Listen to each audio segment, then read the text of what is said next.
Is your Chevy Silverado failing to connect to Apple CarPlay, leaving you without your maps and music? Data shows that 80% of infotainment connectivity issues are actually caused by temporary software glitches.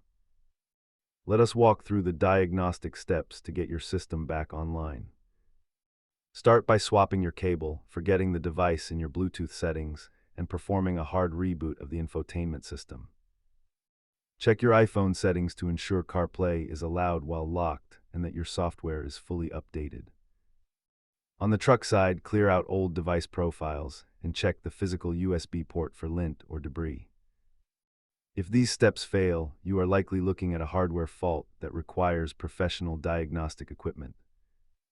As you can see, the cost ramps up significantly if the HMI module is the culprit rather than a simple cable. For advanced users, scanning for body control module codes or performing a full battery disconnect can resolve persistent issues. Keep a basic toolkit handy, including a non-conductive pick and a reliable OBD-I scanner for your troubleshooting sessions. Always remember that connection problems are often just temporary handshake errors between your devices. If these steps did not resolve your issue, it is time to visit your local Chevy service center. Thanks for watching.